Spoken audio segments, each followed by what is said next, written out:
Professor, can you prophesy?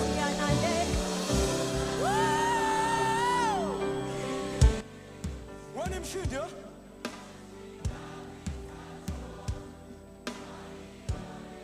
Tell him, yo, come on. Mic test 1 2 1 2 1 2 1 2. Mic test 1 2. Mic test 1 2. Mic test 1 2. You ain't getting.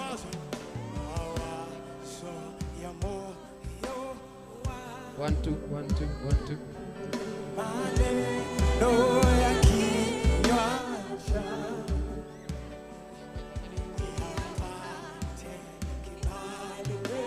Mic test 1 2 1 2.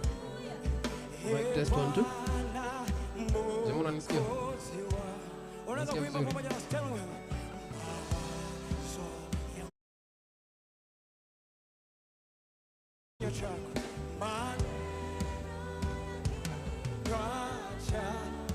Mic test 1 2 1 2. Louder.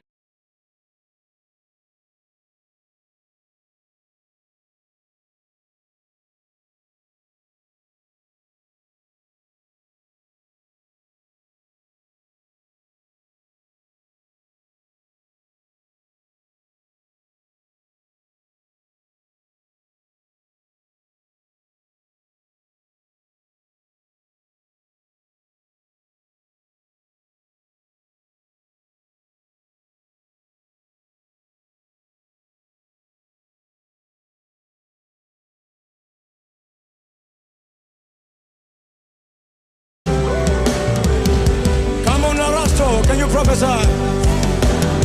Chant, chant, chant. Come on, come on.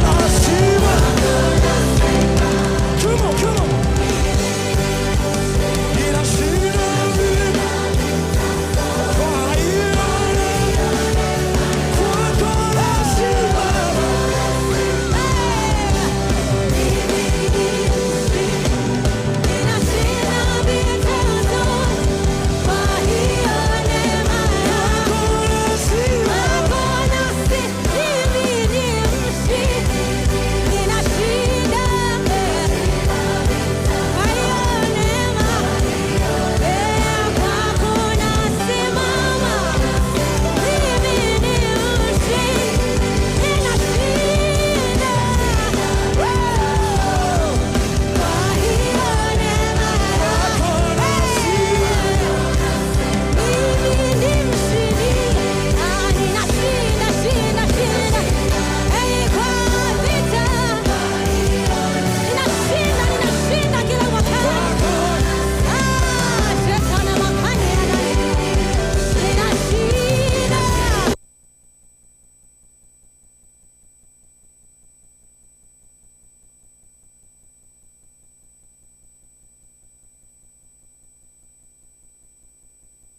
Fomi kijipa, mimi nani. Now it's time to get extreme ice fresh. Ukiwa fresh all day, una stay fresh all night. Niki step onto the seed, na nikiona painting, ashajua rada. Kona bro, be a vast man. Be your own man. Ukiwa your own man, unakaa fiti na una smell even better. Be your own man with new Vastman Extreme Ice. I chose somewhere I can work while I study. Make Melbourne your choice for study.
Tendeni nyumbani mwa Bwana.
This school, and we are running these elections consecutively. We have been seeing multiple of people doing the elections here and there from 8 a.m. Yeah. and we are going up to 3 p.m. At exactly 3 dots, at exactly 3, we shall know the leader-elect for the candidates.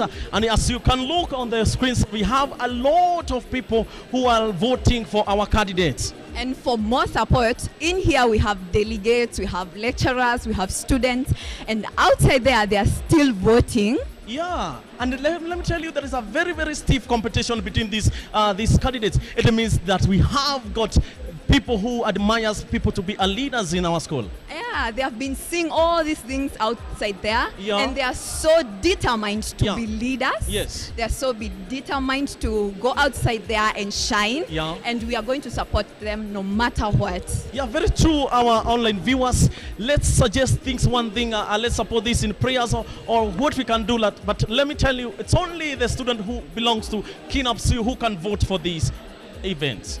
And for more information, for the leaders that have been there, they have done excellent work. If you can go outside this school, there are so many innovations, so many different things that have been seen. They have been, they have builded, they have brought out to the school. Like these competitions, Okay. many people are so interested to come outside there and show what they can do. Sure. And we hope for the best for our leaders, and we hope for the best when they when they enter into that office, they shall do great in the Kinapsa. And have you seen the technology of this school? Yeah. It's so wonderful. The computers, the buildings, the everything, all this inspired by the students outside here. And we want you to come, see, join us, and you will love it. Yes, I believe by now we have the best infrastructure in our Kinap. For example, we have a lot of computer labs that are in between our school premises. Yeah. We have got the best stadium for playing the games. We have got everything that is required for a student to learn. And moreover, we have been given a chance. Like the journalism team, Yeah. we have been given a chance to bring out ourselves Yes. and explore this, the talents, not only in class doing the electronics and everything. We have Sure. also been given a chance Sure. to do the media and journalism, even though it's not inside the school. It's not a course in the school. Sure. Yeah, that's so beautiful. That's That's so beautiful. Yeah. So another key value that belongs to our school is what we call discipline.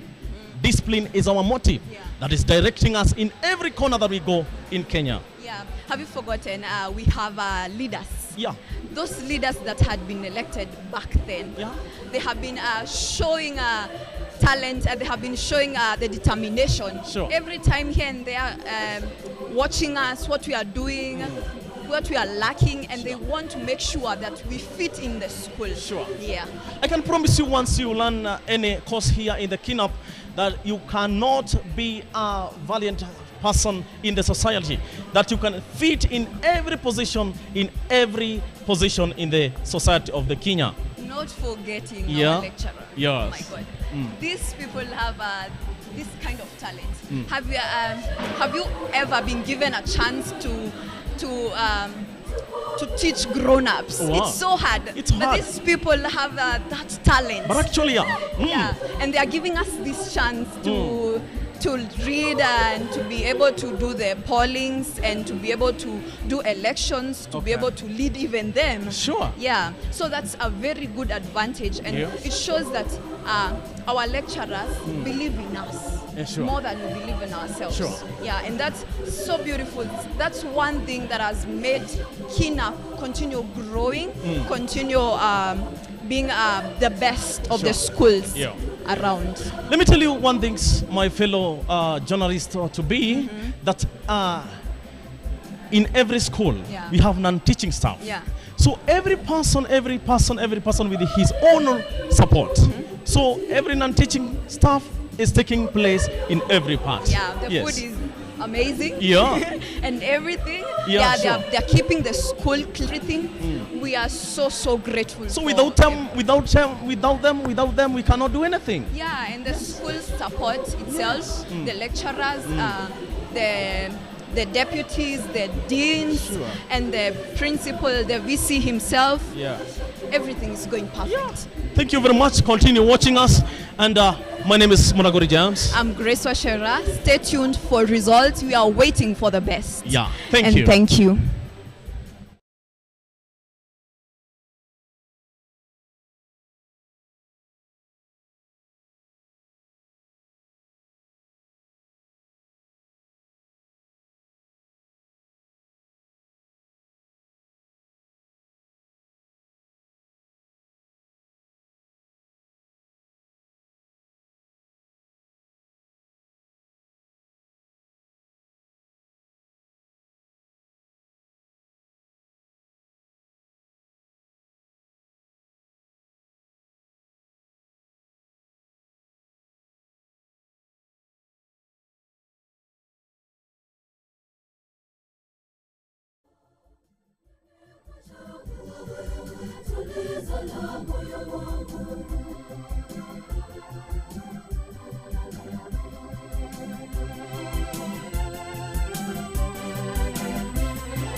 na wewe nina amani tele.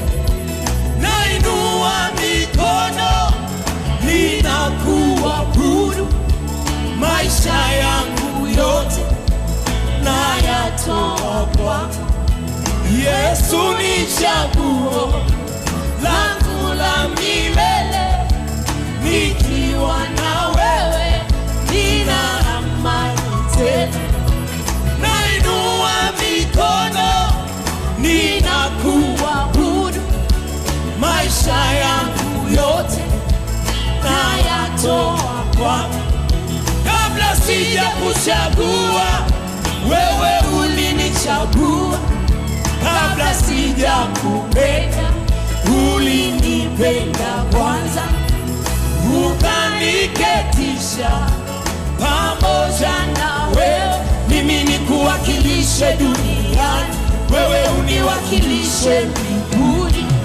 Kabla sija kuchagua wewe ulinichagua, kabla sija kupenda ulinipenda kwanza, ukaniketisha pamoja na wewe, mimi nikuwakilishe duniani, wewe uniwakilishe mbinguni.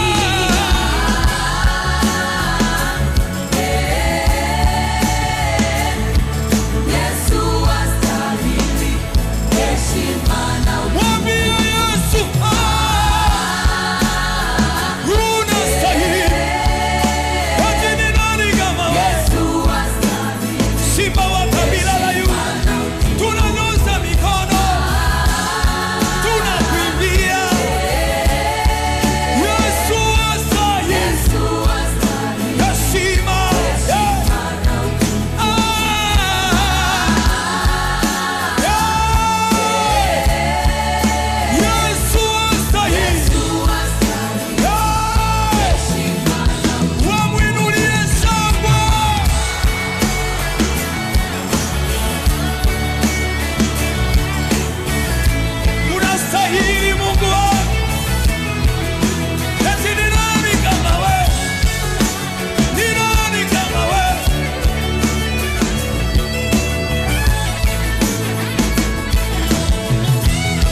heshima.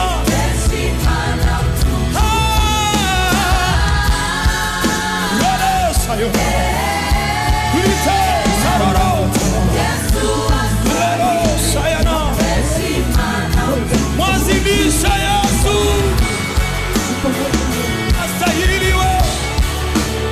Mwazimisha kwa maneno yako, usikae kimya, usikae kimya. Mwazimisha, mwazimisha, mwambie unastahili wewe, unastahili, unastahili Mungu. Wewe ni Mungu, umenipa neema Yesu, ni neema yako tu, ni neema yako tu, ni neema yako tu Yesu. Uinuliwe wewe, uinuliwe wewe. Tunalibariki jina lako. Unastahili Yesu, Simba wa Yuda, wewe ni kila kitu maishani mwangu. Unastahili Yesu, Simba wa Yuda, wewe ni kila kitu. No. Ketelemeki sana. Wewe ni uzima wangu, wewe ni chakula changu, wewe ni afya yangu, wewe ni afya yangu, wewe ni huduma yangu, wewe ni ulinzi wangu, unalinda watoto wangu, wewe ni kila kitu. Unastahili Yesu. Kanisa mwazimisha, usikae kimya.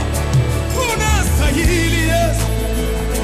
Rano, unastahili. Unastahili Yesu. Simba wa Yuda, Simba wa Yuda, wewe ni kila maishani mwangu. unastahili Yesu. Unastahili Yesu. Simba wa Yuda, wewe ni kila kitu Maishani mwangu unastahili. Unastahili Yesu. Simba wa Yuda, wewe ni kila Oh, maishani mwangu unastahili. Unastahili Yesu. Ronemekina. Simba wa Ndio Yuda, Bwana, ndio wewe. wewe ni kila kitu Maishani mwangu maishani mwangu.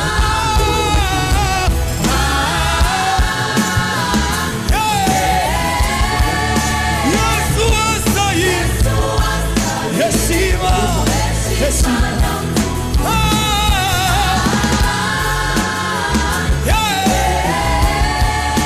Yesu astahili. Heshima.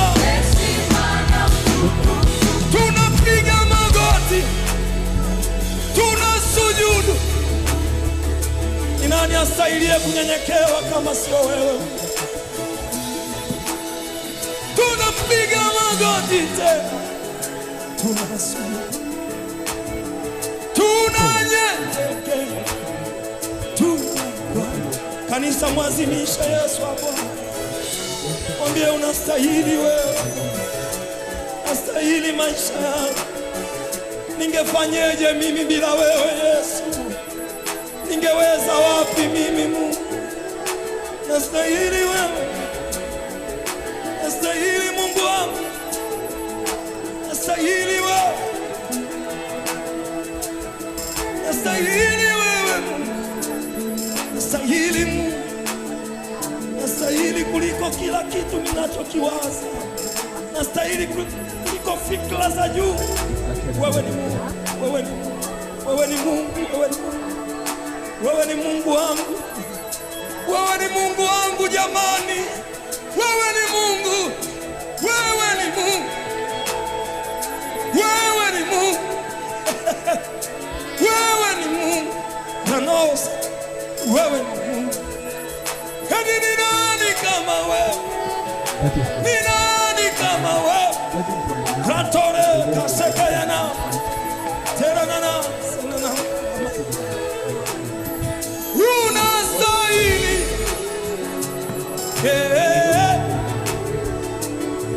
Yes, was Yes. Ni nani astahiliye kufungua kitabu na kuivunja mihuri yake 7? Yohana analia. Hakutokea mtu juu mbinguni wala duniani aliyeweza kufanya hivyo tena. Lakini malaika akatokea akamwambia, usiogope Yohana, yuko simba wa kabila la Yuda. Yeye ameshinda, anaweza kufungua kitabu na kuivunja mihuri 7. Anasema ndipo nikaona malaika 10,000 mara elfu wamezunguka kiti cha enzi cha mwana kondoo na Mungu Baba. Wanasema unastahili. Tunaungana nao siku wa leo tukisema unastahili wewe. Ni wewe Yesu, ni wewe. Ni wewe. Ni wewe peke yako wewe. Wewe Yesu wewe. Wewe Yesu wewe. Wewe Yesu. Ni wewe. Suko sata. Ni wewe mfalme.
That's 25.506%.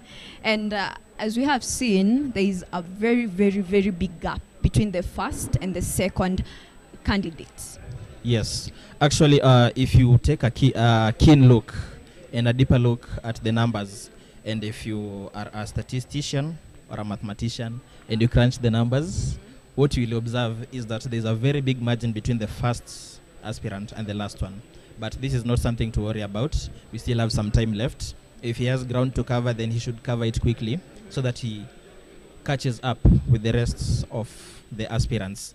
But as of now, it seems like it's a two-horse race between Ronnie and Armstrong. Yes, and it's very, very, it's a very big gap. That's a very big gap. I can't say I'm worried, but we can say they are trying. Because outside there in the morning at around 8, they were very, they were everywhere, moving to and fro, going, looking for votes, looking for supporters, and we say they are doing a very good job. In fact, Grace, what I actually noticed is that elections or election campaigns didn't even start this week. They started as early as last year. We had some campaigners trying to amass supporters from each and every corner of this school. We had aspirants talking to people of importance, talking to influencers, talking to those well-known students, asking for their support and to hold their hand in the race for the official seat at the Kinapsa. Yeah, and that is true. So second we will go to that's the deputy president. First we have Ian Gumi, that's 1,797, sorry. That is 51.255% of votes. He's going fast. And mind you, he was there last year looking for the same votes. And he doesn't look like he's giving up. And second, we have Harry Beric going with 1,530. That is 43.639%. And that we have Kimani Daniel, called Tiger. Yeah. With 119 votes. That's 3.394. And that's all. And what I noticed about this particular race for the deputy president seat is that a lot of students were torn between the two top candidates. Even as you can see from the numbers, there's a very thin margin between the two. It's been actually cat and mouse game between the two aspirants. We have one leading for a short period of time with a difference of 40 to 20 votes. Then after a short while, the other one catches up and even overtakes the first one. So it seems very unpredictable. But if you follow the numbers, I'm sure you'll get the results. Yes. Yeah. And they look, it's so close. 51 and 43. That's a very close one. And this is very inspiring, showing that we as students, we have that urge of being leaders. And it's showing a lot of determination. And outside there, if you can just go outside there, you will see them struggling for these votes. Yes, in fact, I was taking a walk earlier on in the day, taking observations and noting what students were doing and how they were preparing for the elections. I could see some students talking to their friends, urging them to go and vote. It is their civic duty as students of Kinapsa, and it is a practice of the constitution of the school. It is a practice of freedom of expression, the freedom of choice to choose your own leader. So yes, students need to actually come out in their numbers and vote. If you have not yet voted, I am urging you at the moment, take out your phone. The voting is online. It is an open process. It is a safe process, and it has been tested, tried and tested actually. This has to be one of the most secure elections yet carried out so far. And it's one of the best. It's a way of fighting for what you want. You can't expect the rest of us to choose for you a leader. You choose for yourself what you want. So go ahead, choose who you want, and let's wait for the result. We have just around like 2 hours. We're gonna get back. Thank you very much. Yeah, thank you very much. This has been the catch-up for the elections. That's it from the journalism department. Signing off, I've been your host, Spencer Jakes. I'm Grace Oshera.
Our dearest brother, Paul Clemens.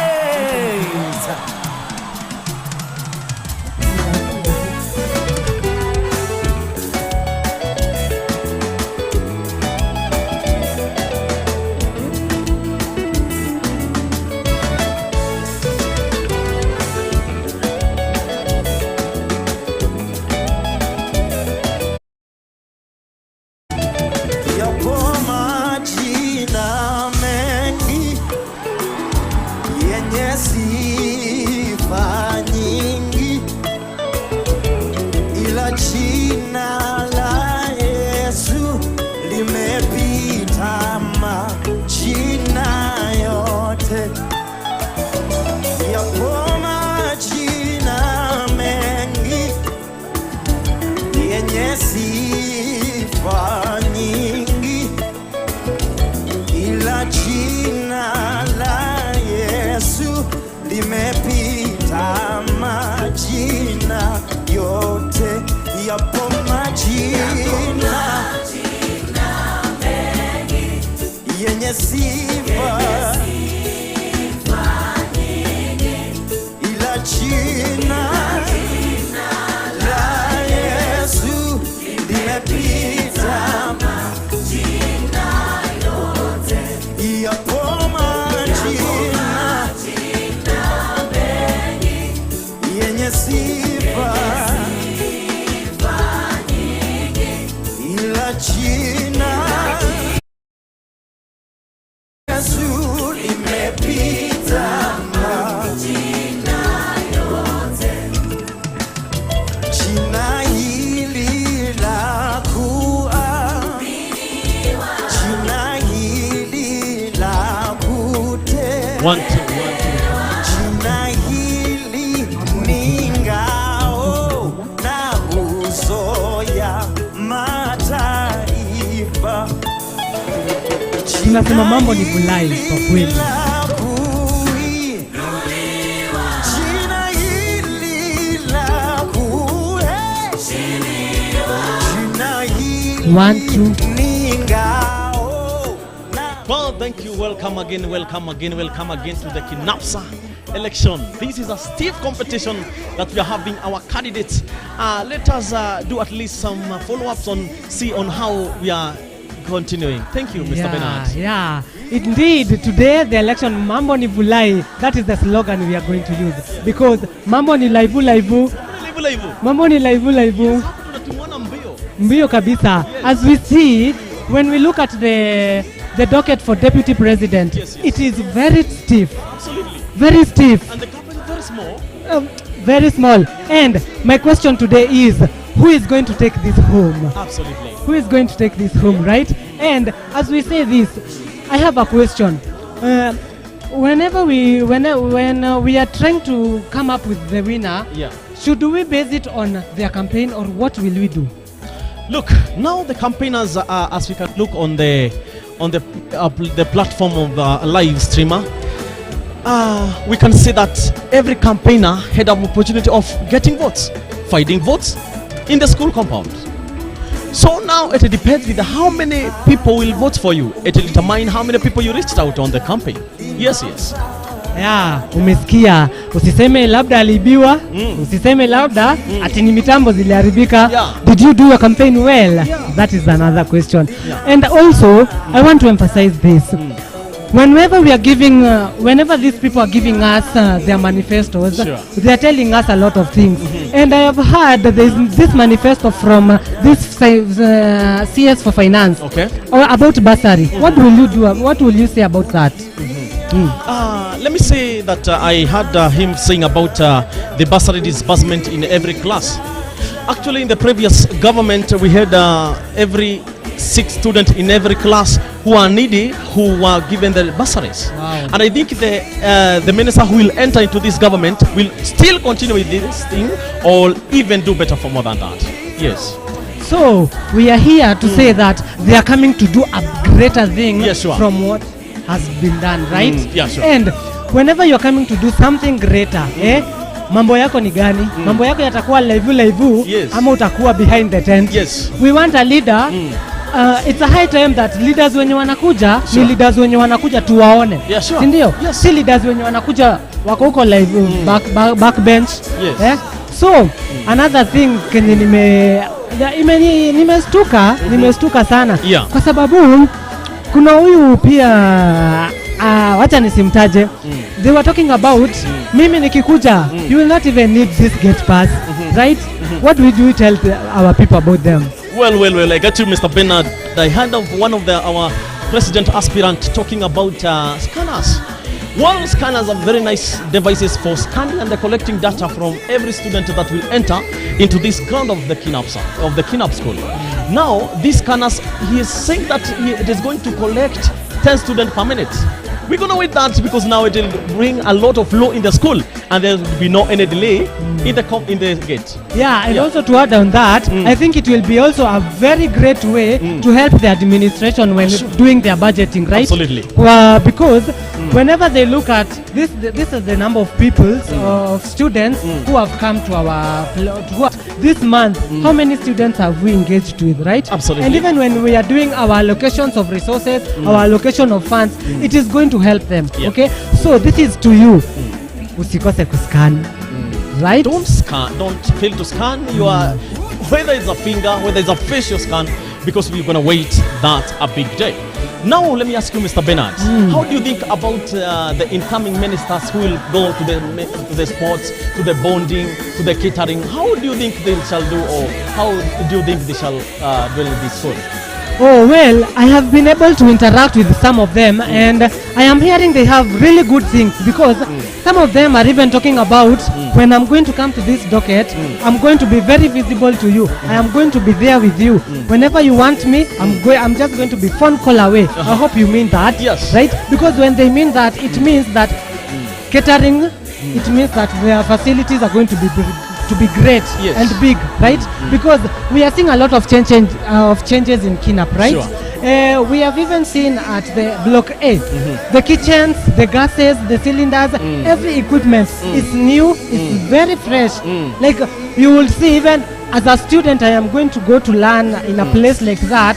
I am even confident because I have the right tools with me. Absolutely. So I only hope that whenever they are going to come, they are going to improve on the equipment. Yes. They are going to talk to the administration to help us more and engage even with the students, because they can't even know what to bring in if they don't talk to us. Yes, right? and let me say this one. When leaders enter into that office, they usually tend to say that our other leaders did this, so we must do they did. No. As far as you have entered into that office, dance your own dance. Do the right thing that brought you there. You had your own manifesto that brought you into that office. And therefore, when you enter into that office, make sure that you do the work of the Kinapsa in a very good way. Yeah. That is what I think about. Yeah. Yes. What do you think about, for example, when the Minister of Finance, for example, every student is catered for 1,000 for a trip. What do you think about that? Yeah, that is something I have also known, as I have noticed that it is a hard time that the Minister of Finance and the Minister of Education, they co-join, because when they co-join, I think we will have more trips. Sure. In this school, I am so sure that there are some students who have not even gone to any trip. Absolutely. That is so true. And it is so wrong, because you are paying for something and you are not receiving it. Yeah, and this is why you see the minister saying, when I enter, everything is full. Then when it does there, it goes. It doesn't go anywhere. Yeah. So it's a high time that you, Minister CS of Finance and CS of Education, just co-join and worked hand in hand with the CS of Education in maintaining and ensuring that students go to trips. Because these trips are there, right? Right? Yes, sure. Companies are very free to invite us. They're very free. Yeah? Yes. So, let me ask you, you have been this place for long. Yes, have you ever gone for a trip? I'm a third year by now, and the trip that is now being planned is the next week, and I think it is a very nice trip because I think the school is starting to do us very nice thing, because it has offered us opportunity to go for those trips, and therefore I think through this trip we shall do good things. Yeah, that is so nice. That is very nice. Yeah. And also, I have one thing I would like to say. For those students, as we are coming to school, as we are coming to Kinap, our administration, they are planning a lot of activities. Sure. But indeed, people are not coming to those activities. Absolutely. Why? That is the question. Why? That is the urge of every student. As far as you are a student in the Kinap, make sure it is your ability, it is your chance to come and take over every activity that is made for you in the Kinap school. Yeah, Yes. because I know there's a lot of effort put in that. Absolutely. There's a lot of finance And the put in finances that that. have been put about. And it's high time that we avail ourselves. Absolutely. Right? Yeah. So, something I have remembered also is last week we had interdepartmental sports day. Sure. They were very great. Very great. They were very great. Very great. It means that the minister of the sport did something. Yeah. Yeah. Yeah. And also one thing I will add, for the next maybe CS who is coming for in the docket for sports, please ensure that there is more equipment, there is more, like we advertise more, because I feel like it was not advertised well, Sure. but the school is really doing well. Absolutely. The school is really doing great. Yeah. Because even I came to that sports day and you would feel the momentum. Absolutely. You would feel the presence and you would feel the psyche and the spirit Absolutely. of Kinap students Absolutely. wanting to engage in that. And my fellow students, let's learn the opportunity made for us. When the opportunity is made for you, just take advantage of it. Don't just relax and say this one is made for these people. It is for you and for me. Thank you. Yeah, thank you. I would also like to say that these polls are tough, but we believe in a stronger grade. Thank you. Yeah, thank you.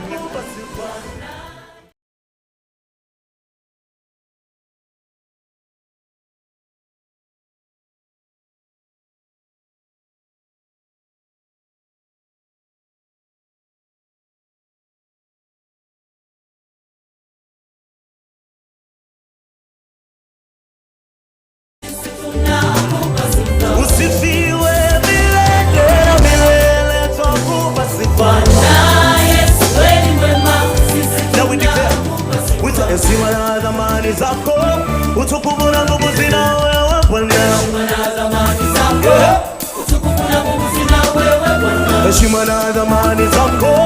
utukufu na nguvu zina wewe Bwana.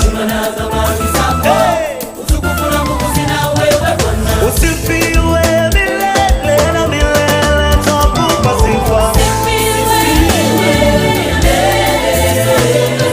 Usifiwe milele na milele, twakupa sifa.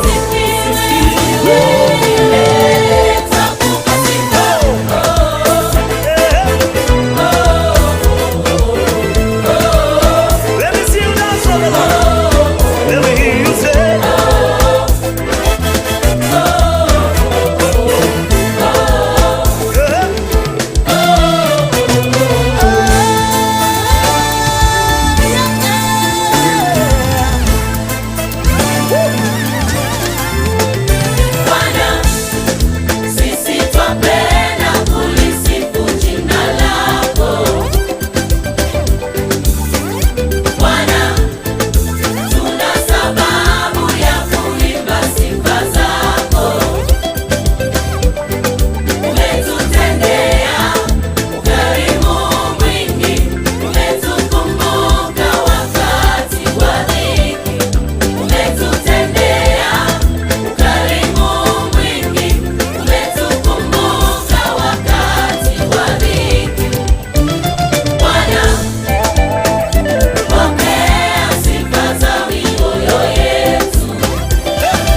Welcome back again. My name is Grace Washera Kemani.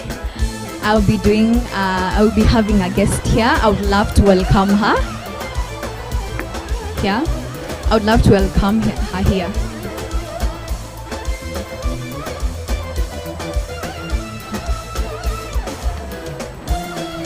Yeah, we'll be doing an interview.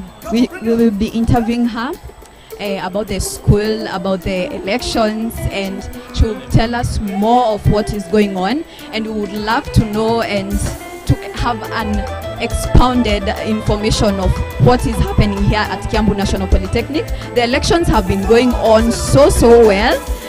We have almost like maybe 30 minutes, 1 hour, and we are going to be having the results. We are going to be celebrating our leaders, knowing who is going to be taking us to the next level, and she will come to tell us more about it.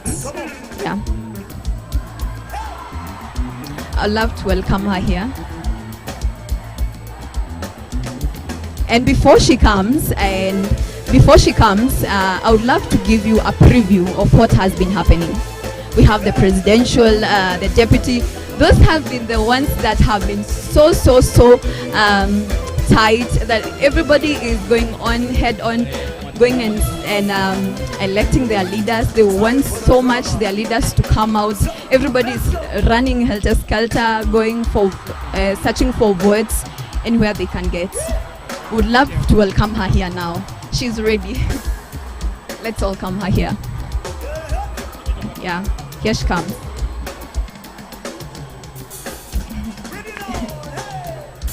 Welcome, madam. Welcome. Thank you very much. My name is Grace, and I would love you to tell us your name, the position you hold here at school. Thank you very much. My name is Nora Aileen Nyakira. I'm the Deputy Dean of Students. Yes. And in this particular event, we have our elections, and I am the chair of the Electoral Commission of Kiambu National Polytechnic. Wow, that's so amazing. I would love you to tell us how it has been the elections of today from 8 until now. Can you give us a preview of how it has been? Thank you very much. I'd like to say our election started streaming at around 8 a.m. Yes. And so far, so good. And what I would want to say is the numbers have gone up. The voters have increased. Previously, we were 2,000 plus, but so far, by midday, over 4,000 students had cast their votes. Yes. So what is the difference of the previous votes and this time's round? Okay. So this year, I would say, I think a lot of publicity was done, a lot of awareness was created, and that is what has led to the increase in the number of voters. What are some of the challenges you've encountered along these elections? Like you would like to have? Okay. One of the challenges is the students who are the voters did not verify their details. The numbers that they used were for their guardians. So when they try to log in, they're not able to get the one-time code, and therefore there's that complaint that we are trying and we cannot access. But we've also set up a help desk where they can go. If it was the guardian's number, then we are able to confirm and they're able to change so that now the code is sent directly to their numbers. So what would you love to tell those who are going to be elected? We know there are those who are going to win. How would you love to tell them? Okay. We have very, very good contestants, and I would like to tell them the 2 hours that are left, I think it's about 1. What they need to do is step out, convince the candidates, tell them what you have for them in your manifesto, and let them vote. What I've observed is that some of the students are abstaining. They are not voting for some of the contestants. But if they can be convinced to vote across, not just one particular candidate that you're inclined to, but vote for the president, vote for the deputy president, vote for the minister of the CS Finance, vote for education, all those dockets, we need to vote for them across to increase the number of voters as well. And what about those who are not going to be voted for? How would you love to tell them? I would like to tell them it is not the end of everything. You still have an opportunity. If you're a second year, you have an opportunity to vote next time. It's a competition and there'll have to be a winner, and you just accept the results. That's You true. need to fight another day, maybe not in Kinap, but in other places there's still leadership opportunities. Thank you very much. We had an amazing time with you. Thank you so much. Asante sana. You're also doing a very good job. Have a lovely time. Asante. Yeah, thank you.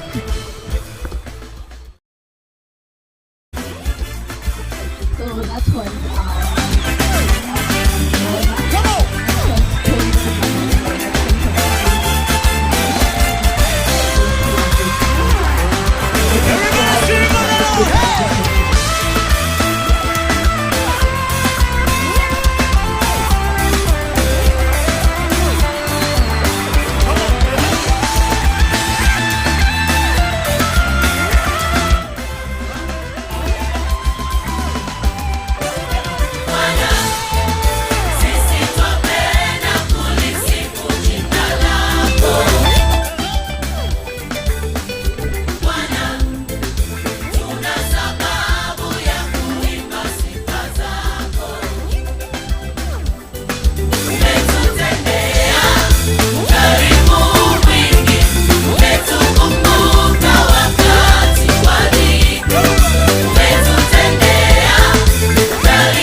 Kiambu National Polytechnic live stream election day that is happening. That it started at exactly 8 a.m. and is running all the way up to 3 p.m.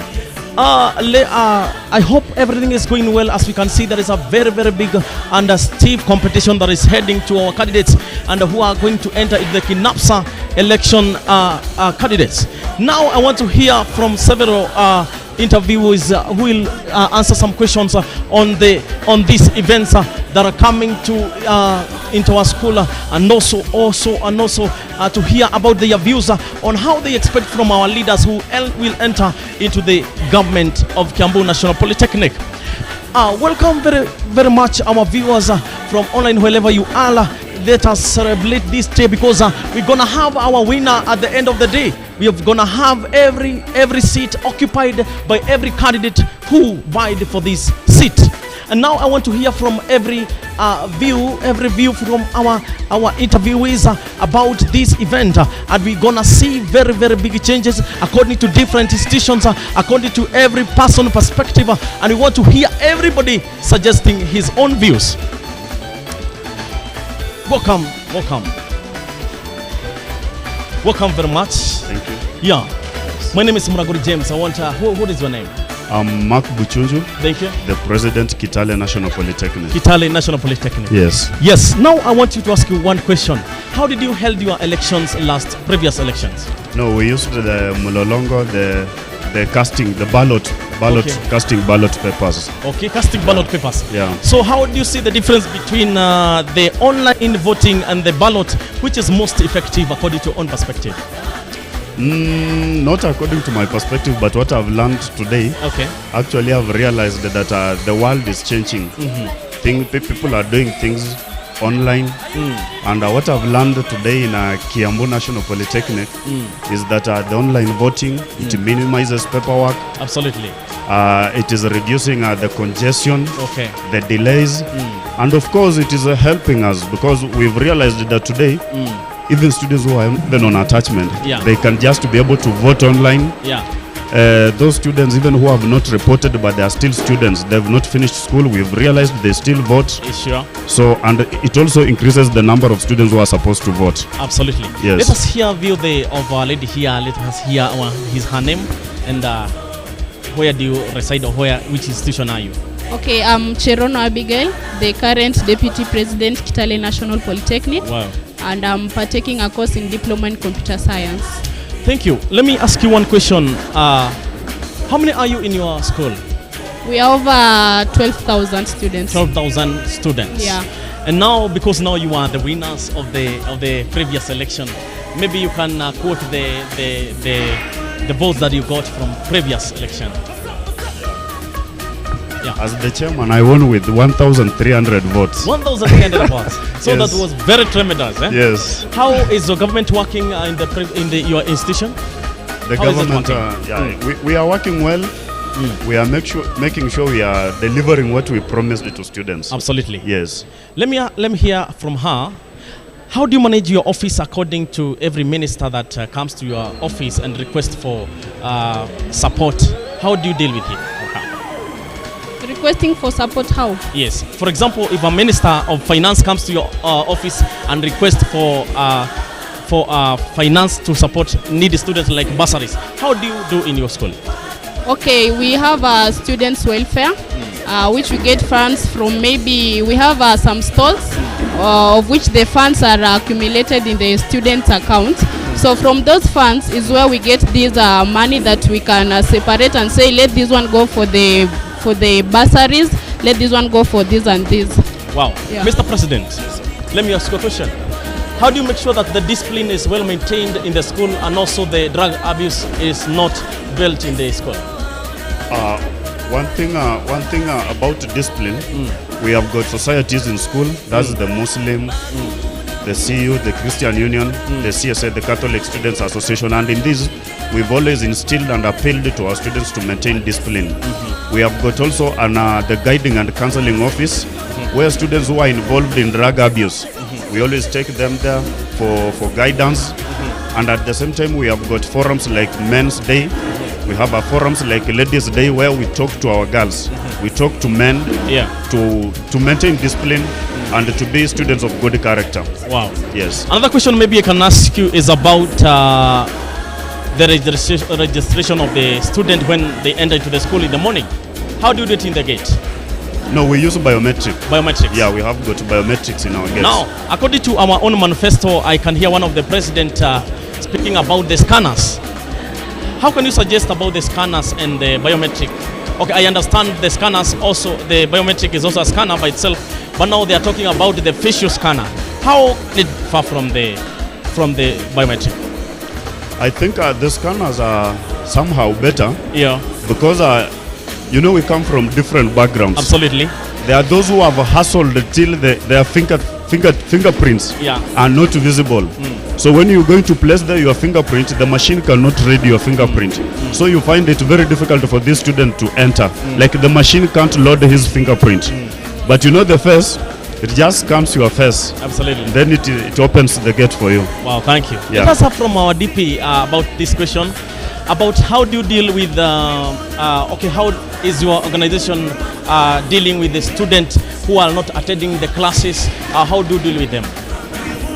For students, we have a class attendance sheet of which every lecturer is supposed to have it.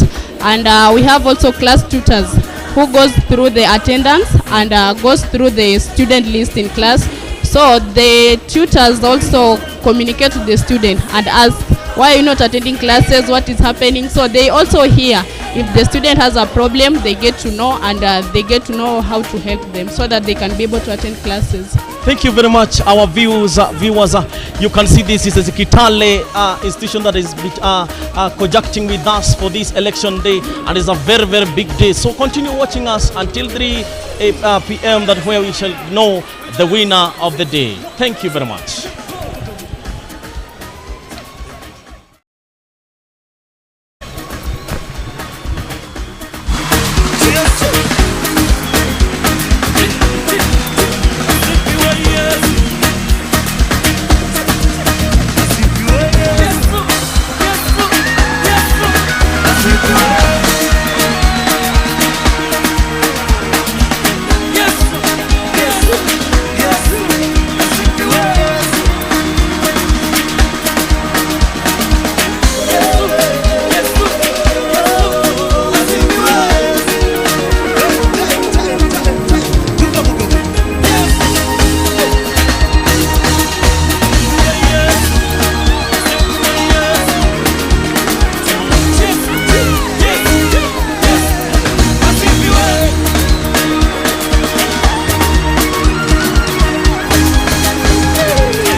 Amenifuta machozi Yesu, amerejesha tabasamu yangu, jamani Yesu, oh Baba amejibu maombi, amenifuta machozi Yesu, amerejesha tabasamu yangu, jamani Yesu, Nairobi Kenya Bwana amejibu maombi, amenifuta machozi Yesu, amerejesha tabasamu yangu,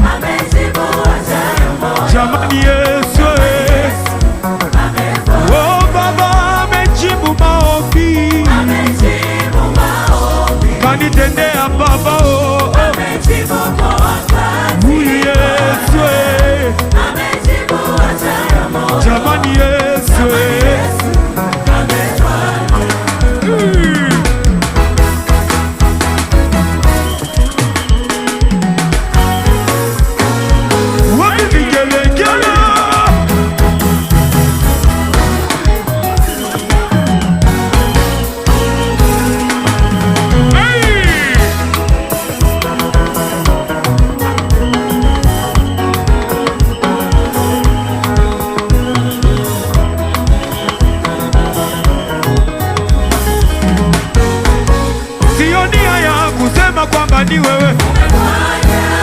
Acha mataifa wote wajue kwamba Baba, sioni haya kusema kwamba ni wewe.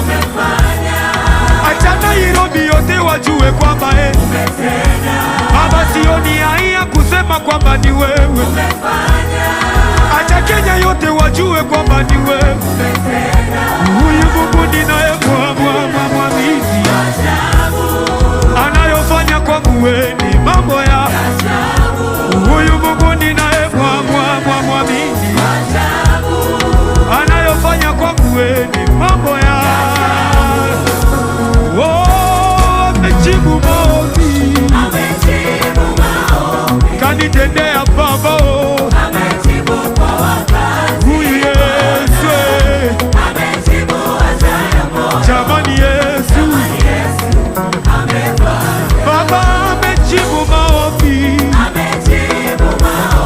amenifuta machozi Yesu, huyu Yesu, jamani Yesu, oh Baba amejibu maombi, kanitendea Baba, huyu Yesu, jamani Yesu, hey.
Gitahi, and I am with you live here from the Green Hall where the polls are being live streamed. And to me, I have the current results, which are reading at Rooney leading with 44.91% with 167 voters, which is a big thing. And we have Joseph Washira Armstrong following him with 28.318, 1,056 voters. Then we had Edward Menje with 25.932%, 937 voters. And then we have 0.31 who have abstained and are 31 voters.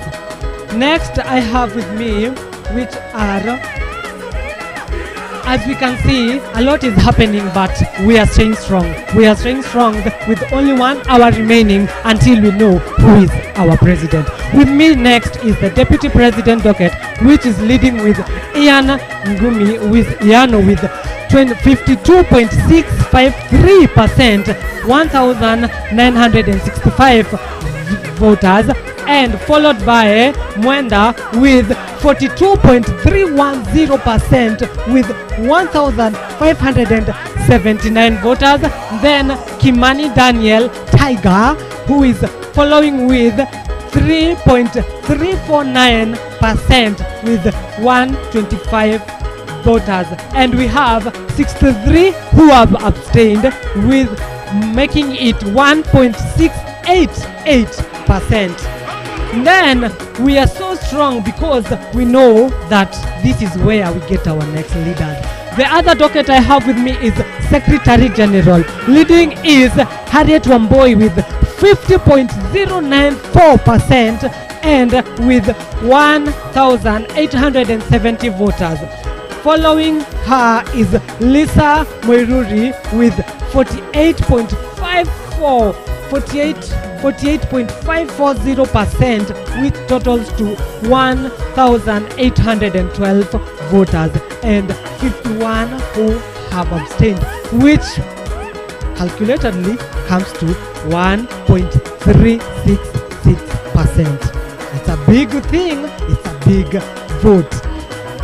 Another one with me is the finance docket, which we have Stephen Mutoi Icon with 47.778 voters, followed by Shadrach, who is having 42.673%, 1,593 voters.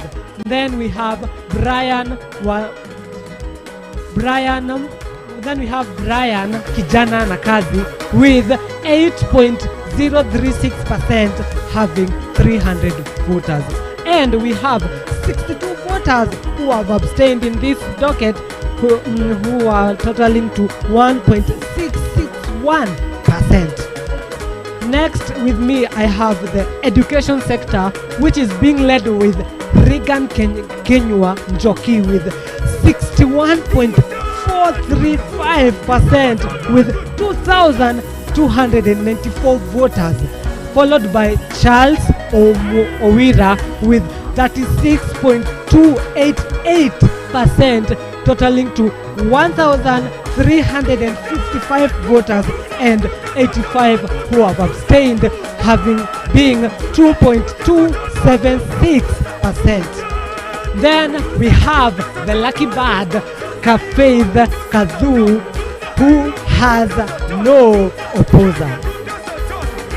Following next is in the information and social affairs docket, with starting is George with 48.287% with 1,804 voters, followed by Omondi Othiambul 36.349%, 1,358 voters.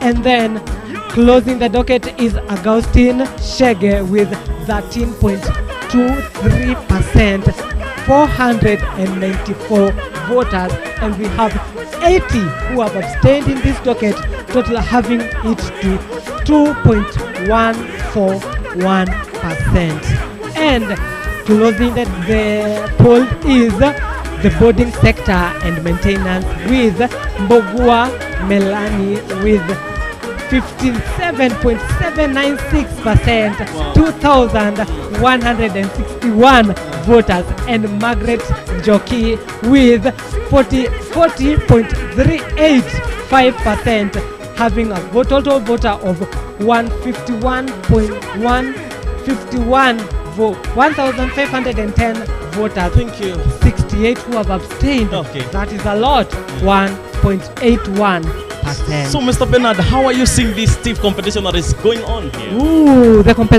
competition is stiff, but my worry is a lot of people are abstaining. I don't know why. I don't know the reason why they are abstaining, but there is some specific explanation that they are abstaining. Maybe there is a reason as to why they don't want to vote, but still, we'll still have other voters. So thank you very much, Mr. Bernard. Let's welcome another interview here, and we shall see. Thank you very much. We are humbled to have you. Thank you very much. Thank you. Let's welcome our guest. Thank you very much. As we continue with our interviews, we can see our stiff competition that is still going on the interview here, and we can suggest that everything is going on well, and we can see, and exactly it is 1 hour that is remaining to get our leaders who will enter into these positions. And therefore, we'll see that everything will do or will go accordance to everything. So I want us to welcome one of our person with disabilities, because our school is well represented by anybody you feel like you are disabled, you feel like your self-esteem is very low, you are very welcomed in our Kiambu National Polytechnic ground. Thank you very much. To start with, what is your name?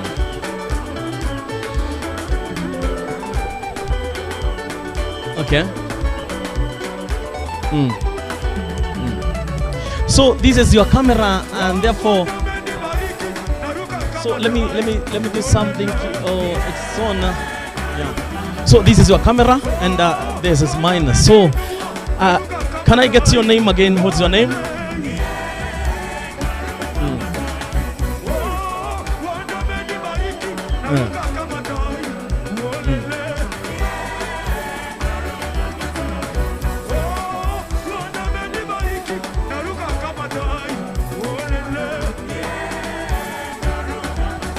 Wow, I think we have come again and everything is okay.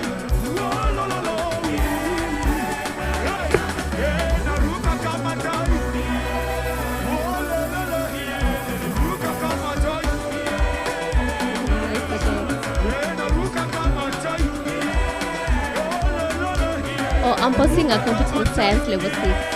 Yeah.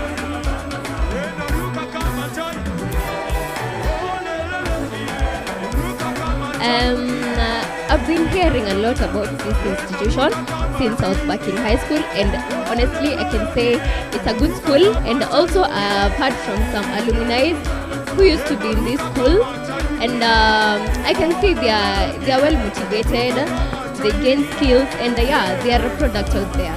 So that inspired me a lot, and plus given the fact that they embrace each and everyone despite your capabilities and your physical appearance. Wow, how do you feel when you are learning with people without disabilities in your class, and yourself sometimes you feel like your esteem goes below your expectation or something? How do you motivate yourself? Personally, it gives me motivation. Yeah, it shows me that despite having that uniqueness in me, I'm just like other people, and what they can do is what you can do, and disability is not inability, Yeah. So despite me having that uniqueness, I can still do the same thing as they are doing. Having being that we're doing the same course, the way they code is the same way I code. When the lecturer comes to teach, it doesn't exclude me. It teaches me just the same it teaches the others. So I can say it's good. It's a good experience. You get to learn more, and you get to be diverse in all places.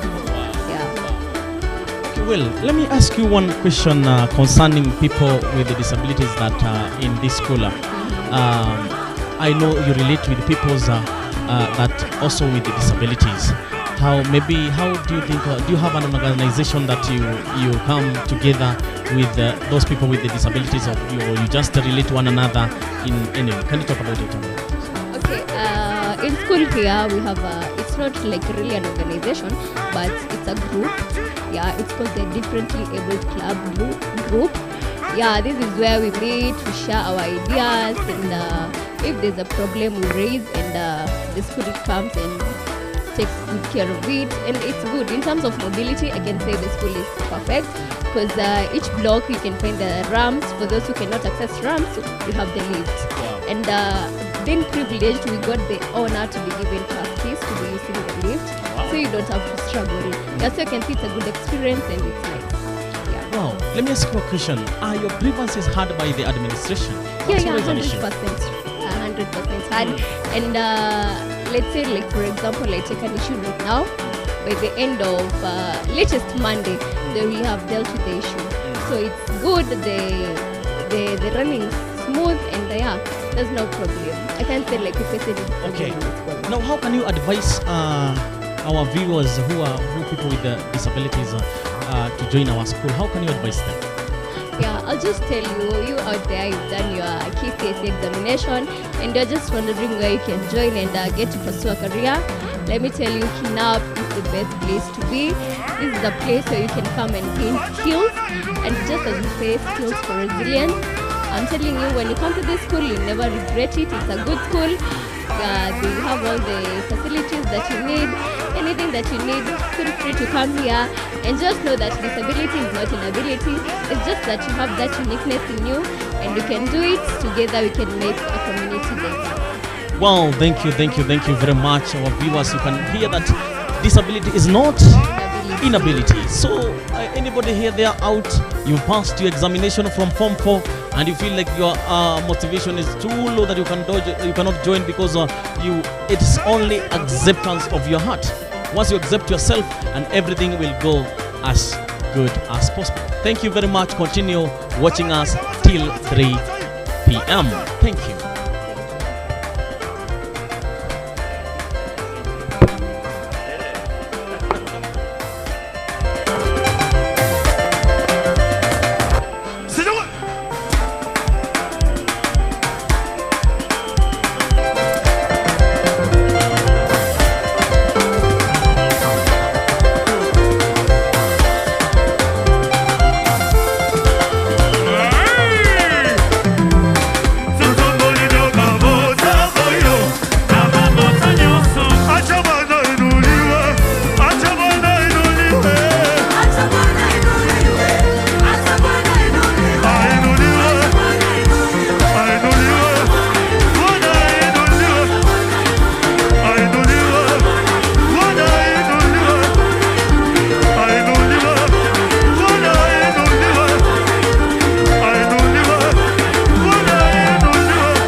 Good afternoon. It's exactly 2:15, and at the moment we are live at the polling center for the Kinapsa Elections. At the moment we are taking a break from the polling results. We are going to get a brief overview of this whole system, how it works, how it has impacted the elections, and how is it necessary? Do we need it? Is it good? Is it bad? Has it worked? Has it shown, has it proven that it actually works in previous results? So welcome back. My name is Akak Spencer Jakes, and we'll be joined by the technology expert from Voters Wall. He'll be sharing brief insights on the issue itself. So welcome. Thank you. This is the official channel for the Kinapsa Journalism Club. Yes. Introduce yourself. Yeah, my name is Innocent Kiboto. I'm one of the technical people from Voters Wall. For me here, just to ensure that things are running well and smooth, and so far so good. Yes. Thank you very much. So we'll jump right into the questions. These are the most asked questions by the students from the school, yes, who maybe it's their first experience with electronic voting. Yes. So the first question was, what is the main reason or the main option why institutions go for electronic voting over ballot voting? Yes, that's a very good question. So generally right now, number one, institutions are trying to align with the government policy. That's number one. Number two, apart from it being a government policy, the institutions have also realized that with the increase of pandemics and all those kind of things, having an electronic voting system can get rid of those kind of things. And another thing also, institutions have found out that guys who go for attachment, they rarely have opportunities to vote. So with this kind of electronic voting system, these people who go to attachment are also able to vote from wherever they are. Yes. That is true. It makes sense actually. The next question is, are there any other systems similar to voters roll? Are there other systems superior to voters roll or inferior to voters roll? Generally, we cannot say there are other systems here, but they are not locally available. And again, the way they are customized, they don't suit the needs of most of the learning institutions. So currently, as you can say, we only have voters roll instead of democracy.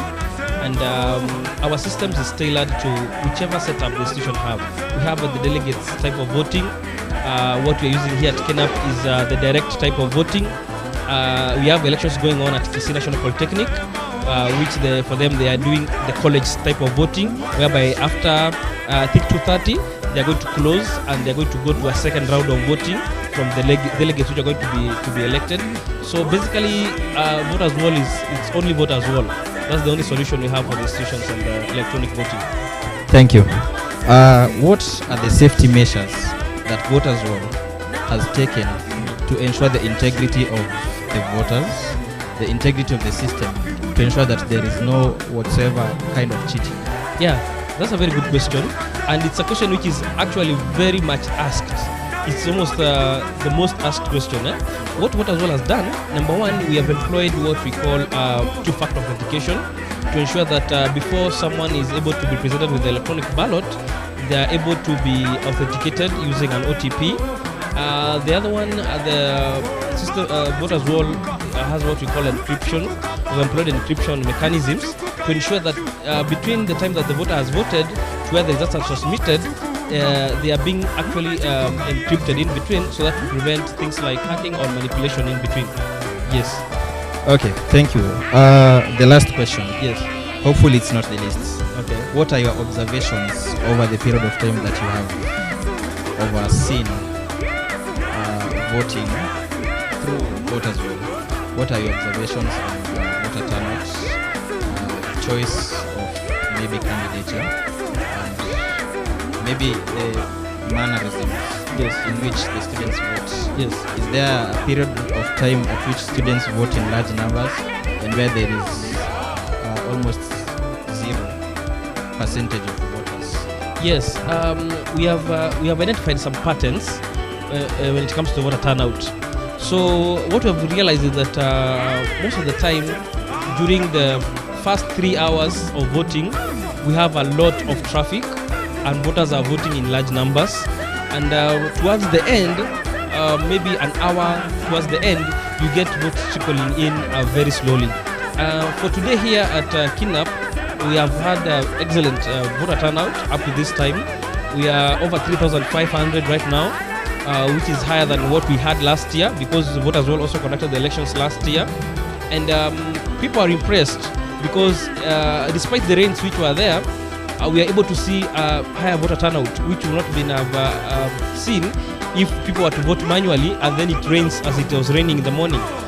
So basically, voters roll has increased the voter turnout, not just in Kinap, it has increased the voter turnout in Kisii also. They have not finished yet, they are finishing in some few minutes, but the voter turnout is also very high. And for the institutions like Kiambu National Polytechnic, which have used voters roll for the last 5 years, Kiambu National Polytechnic for the last 5 years, Riyadh, that's Ramogi Institute, we have Office of Control of Budget. They have trusted this system and it has proved that it can help voters to make their votes, number one, to be heard, and not just being heard in a secure and transparent manner. Thank you. Yes. Based on the last question, yes. Do you think the voter turnout or the actual elections in itself reflect anything on our youth and how we carry out national elections in Kenya? Yes, we have realized a very interesting thing about the voters here. Voters will do what they want. you can't force voters to do something they don't want. We had a verification exercise to verify the register. Most of them didn't turn out to verify. We have double that number voting today. So that tells you that number one, they are serious about voting. They are serious about choosing their leaders, and not just in this particular setup of the institution, but also the national level. So we expect the same to be translated because that's the pattern which we realized which is coming up in the youth. Yes. Thank you very much. That has been Innocent from Voters Wall, giving us the technicalities of the system, the transparency of it, the efficiency of it, and the successes of it. That has been all from my end. I've been Kirk Spencer Jakes, signing off for the journalism department. Thank you.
My name is Dixon Murubi.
there's no person with disability I've never met. Oh, all of them have been coming to my office. You have been a very, very great president of this Kiambu National Polytechnic. Now, the last question I can ask you, what is your advice to the incoming president of this school? Yeah, my advice to the incoming president of this institution is that he maintain the path that I've set, or maybe change positively. What he can bring to the institution, let it be of benefit, and maybe allow the students to be free the way I could allow them. And again, create harmony, peace, and maintain the institution according to the constitution of the Kinapsa. That whereby, when elected as a president, you should uphold harmony or bridge the students without bias or favor to the administration. Yeah. So that is the Mr. President remarks to the incoming government of Kiambu National Polytechnic. And my urges to the election that are going on. I am pleading every leader that is entering into this seat of Kiambu National Polytechnic. May you hear the advice that Mr. President has talked about and follow to the end. Thank you, Mr. President. Thank you. Thank you.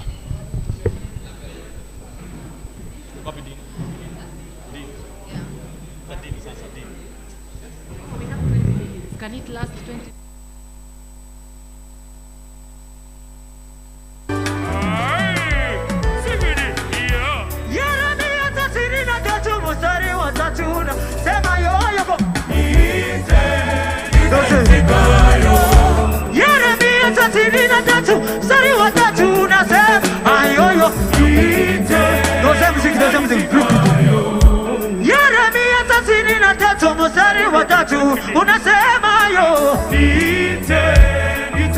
Inua tu mikono yako kimaanisha, inua tu mikono yako, mwite Yesu Maria. Umwambie kwanza tena safi sana. Umwambie leo lazima kieleweke. Umwambie leo lazima shetani achilie maisha yetu. Mosafi, Mosafi, Mosafi, Mosafi, Mosafi, Mosafi, Mosafi, Mosafi, Mosafi, Mosafi, Mosafi, Mosafi, Mosafi. Twende tena mnacheza na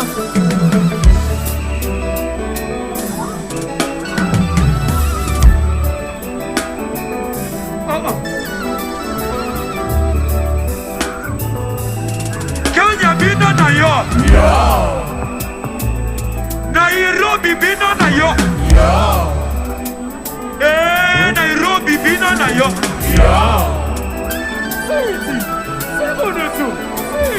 Shika sim, shika sim. Hey, alo binguni. Alo binguni. Alo binguni. Alo binguni. Alo binguni. Alo binguni. Alo binguni.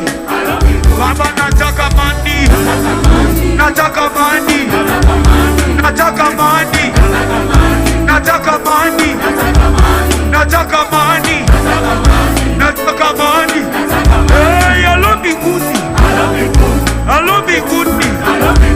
Alo binguni. Alo binguni. Baba nataka nyumba. Nataka nyumba. Nataka nyumba. Nataka nyumba. Hey, alo binguni. Alo binguni. Alo binguni. Alo binguni. Alo binguni. Baba nataka gari. Nataka gari. Nataka gari. Nataka gari. Nataka gari. Nataka gari. Hey, alo binguni. Alo binguni. Alo binguni. Alo binguni. Baba nataka ndoa. Nataka ndoa. Doze, doze, doze, doze. Sikia, sikia. Mimi nimetoka Kizi, sijaoa ujue. Na mimi pia.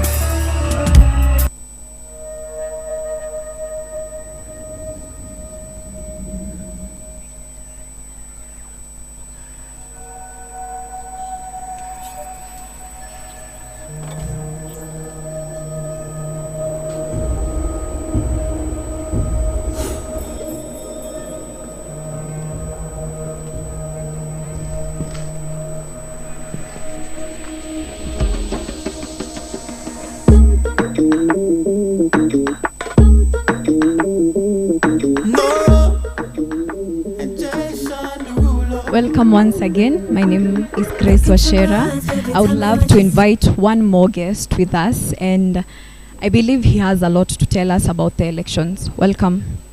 Yeah. Welcome. I would love you to tell us your name and your position. Thank you. School. My name is Isaac Nyakundi Mokaya. Yes. I'm the Dean of Students in this great institution that's called the Kiambu National Polytechnic. Yeah. And what is your role in the elections? Well, as you know, student matters, the student welfare generally, all issues that pertains the student rests in the Dean's office. Yes. And of course now the election being the determining factor for the leaders who are managing the students, the election is very important exercise. So all the coordination process is coordinated within the Dean of Students office. So in generally from the inception, from the beginning up to the end, it is actually the role of the Dean of Students office. Wow, that's amazing. I believe you're part and parcel of the security of the elections. Yes. Would you love to tell us how it has been from 8 Yes. until now? Well, I want to say that in matters security, of course, we have our security in our institution, which is coordinated by our Chief Security Officer, who is just his role is to go around and ensure there is a voting exercise going on, but in peace, where students are voting peaceful. In case there are any challenges that may come in, that are we can call maybe a security threat, is able to move in and is reinforced enough. And of course, you know, matters of security, we don't really disclose everything, but I want to assure you that the institution is secured not only from 8, even from yesterday in the evening, to ensure that what is being done here is not only a credible process, but to ensure that it's acceptable by the student body. I believe it has been tough. Yes. And most leaders are really struggling to be there, up there. Yes. And what do you expect from the incoming leaders? Of course, as I told you, the office of the Dean deals with the welfare of the students. And I was listening to most of them. In fact, we had the presidential debate. Their manifestos are really rich, all of them.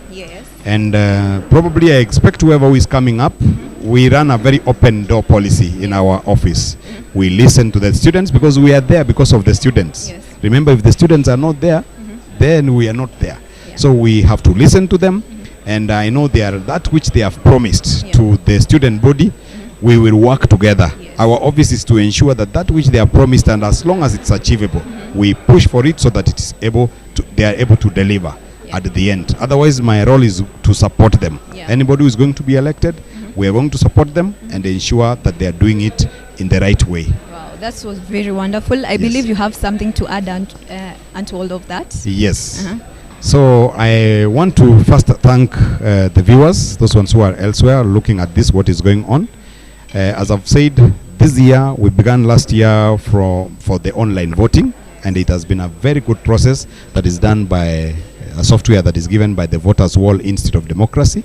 I have really loved it because initially, you know, we used to work manually, a manual process which was very tedious, but now all the other preparations are done to this. Now the work of the commissioners is to coordinate everything. If they need the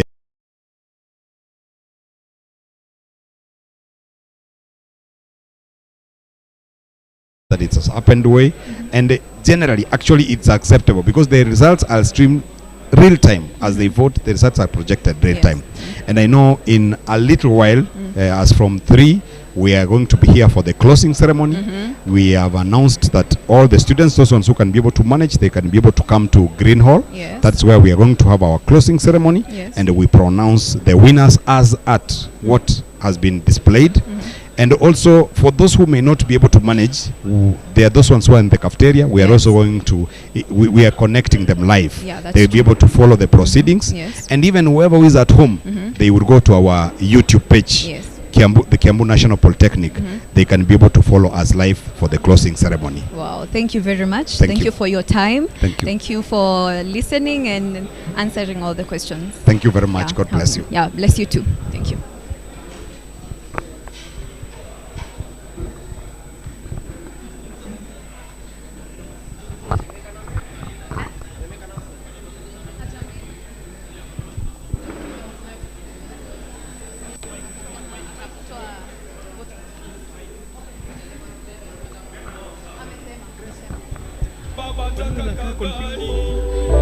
Ataka esti, nataka gari.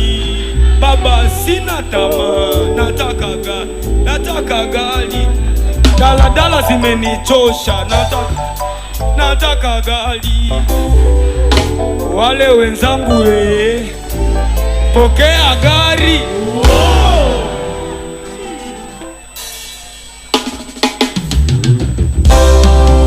Oh yes! Hallelujah! Hali ni pazuri wanapoka wakipatana mema na wakipenda. Oh, hali ni pazuri lelelelelelele wakipatana mema. Oh, hali ni pazuri.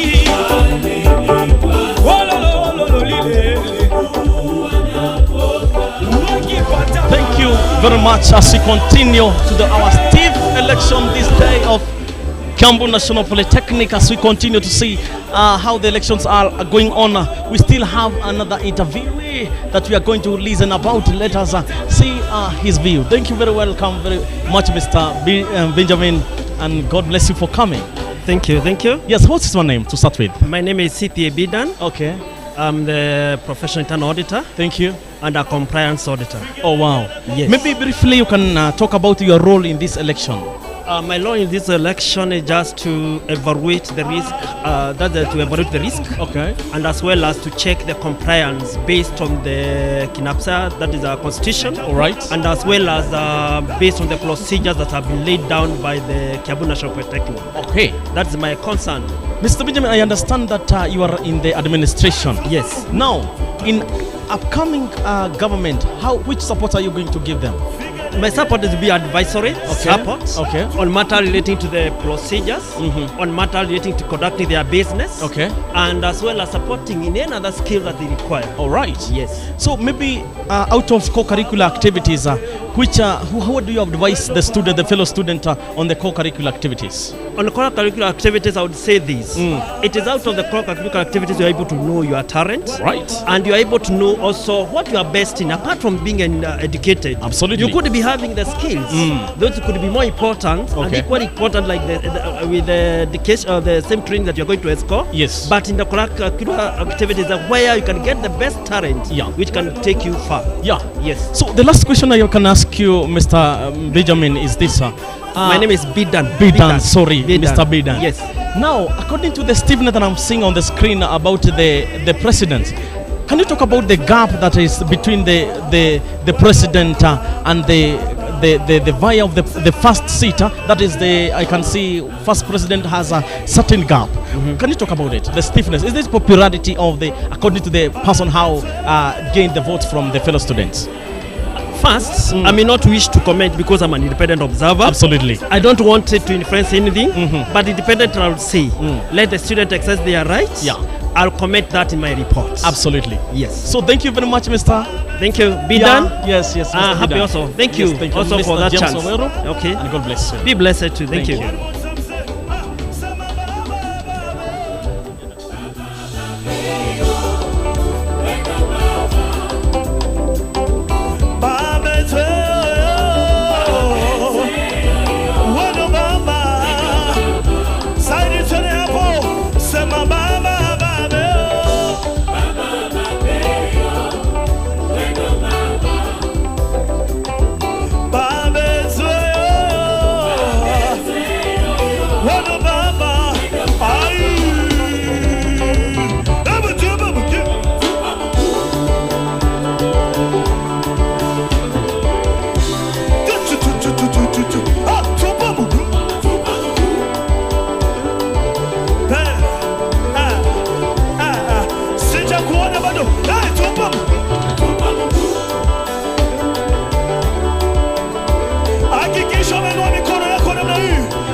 ekisipi nanga etanga lokola mai na miso sambe na ngolu umenitendea mema Bwana acha nikutukuze upewe sifa na heshima uinuliwe tena Mungu wangu uinuliwe tena shuka kidogo uinuliwe tena Mungu wangu uinuliwe tena uinuliwe tena uinuliwe tena Mungu wangu uinuliwe tena uinuliwe tena uinuliwe tena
piga simu.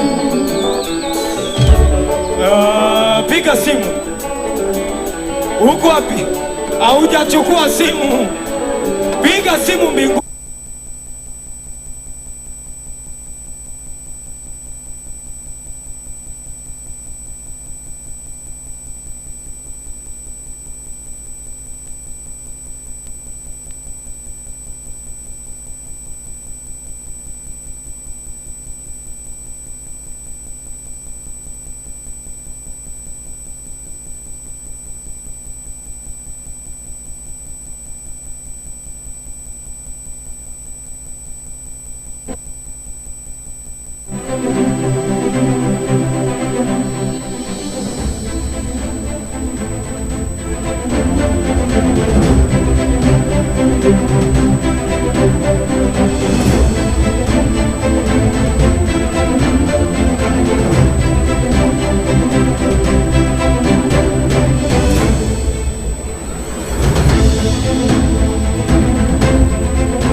Good evening, good afternoon. Let us get seated for the final ceremony. For the closing ceremony. Election officially closed at 3 p.m. So what you are seeing is going to remain that way.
Hello. It's good afternoon.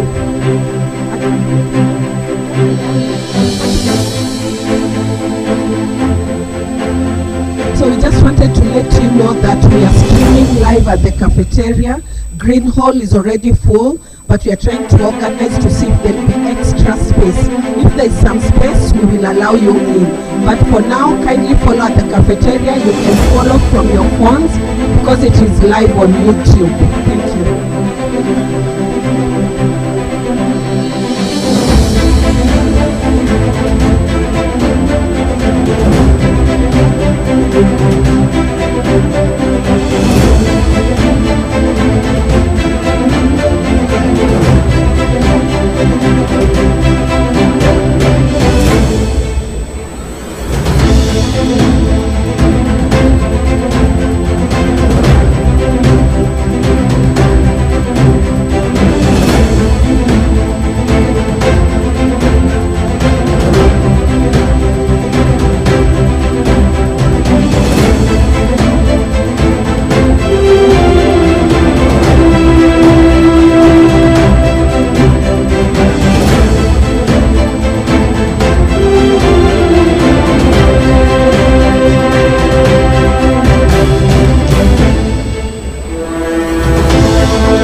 Your phones e-center.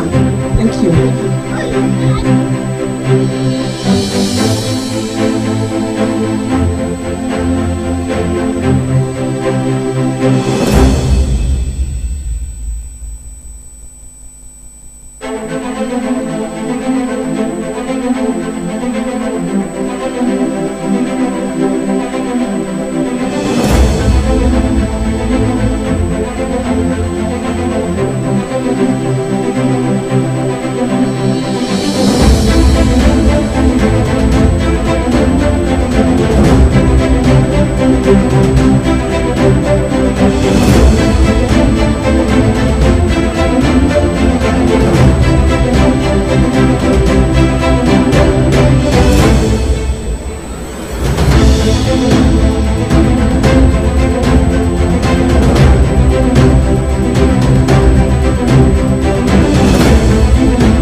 Thank you.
Injili yake iende mbele.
Yes, good evening.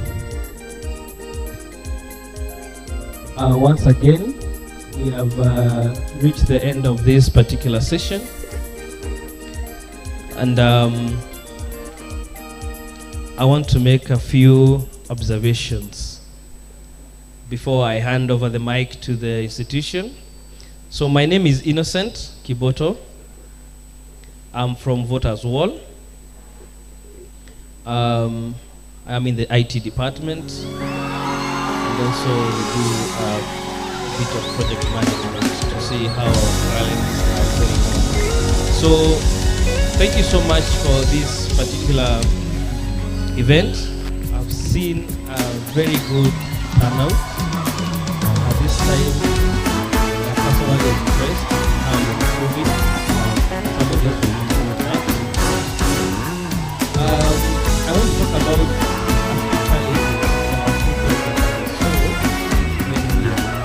doing this election. This goes to how we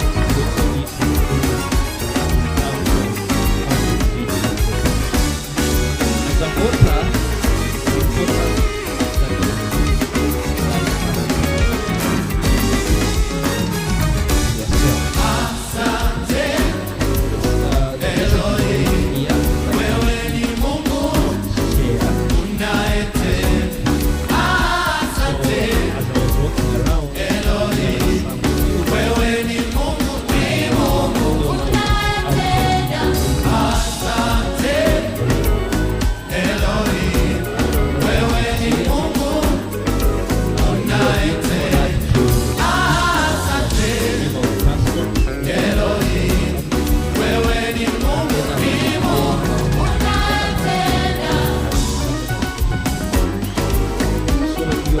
is your ticket or it's your authentication token, and you shouldn't share to anyone whatsoever. Ni kama pin yako ya M-Pesa. Pin yako ni siri yako. Keep it to you. The other thing, we also saw we have some students who, when they were registering, they issued phone numbers of either their guardian, and when we are having the OTPs being sent, they were being sent to their guardian or a parent or whoever. And you'll find that those kind of voters will feel like they're not getting the passcode. But the good thing is that by using the help desk, we have been able to assist those ones who presented themselves. And I also understand that those ones who you enter your passcode, you find that you know it's telling you that it's invalid. Yes. And how that one works is some of you would request the passcode, and sometimes it may take a bit longer to come, and then you will request again. And then once you request again, when the passcode eventually comes, you never know, you're not able to differentiate which one is the first one, or which one is the latest one, or the previous one, and then you'll end up having invalid code. So those codes, when they are being sent, if you request another one, automatically the previous one becomes invalid. Okay, so we advise going forward that sometimes we need to exercise patience. Some of you are voting in less than a minute, others are taking more time. So you need to exercise patience, okay? And then the issue of confirmation of details. We have seen a very interesting trend, because when we told you to confirm the details, you confirm if your details are correct, only 1,500 of you thereabout confirmed if your details are correct. But now you can see today when you're voting, you have voted over 4,000. Now the question is, verification of details was being done in a span of 5 days. You did only 1,500. But in a span of 1 day, you have been able to vote 4,000. It's important that you take the verification process also seriously, so that you don't have these issues of passcodes on the election day. Because if you had confirmed previously, these issues, they get taken care of before the election day. But overall, it's been a good exercise from my end. The challenges are there. Some of us have learned from the challenges, and carrying out the next elections, of course, we are going to ensure that those challenges don't repeat themselves, especially whereby you don't update your phone numbers so that you can get the OTPs. So up to that point, I will not comment on the results. The Dean of Students will talk about that, or whoever is in charge. I'm going to hand over this mic to the auditor, the internal auditor, to make his few remarks, and then we'll proceed. So, auditor, welcome. Clap for him. Thank you. Our Deputy Principal, both the Deputy Principal Administration, Planning, as well as the Deputy Principal, Academic, Registrar, Dean, and as well as the Head of Departments, Sections, students, and any other guests invited. Good afternoon. Good afternoon. Yes, we thank God for this far, because God has been together with us since the time when we started this process. And because this is not a one-day process, I just want to take this chance, a few minutes, just to make some few highlights for the purpose of just passing the information and making some comments, and as well as the findings based on independent, being an independent observer that is representing the management, and as well as the independent person to observe the process of the election.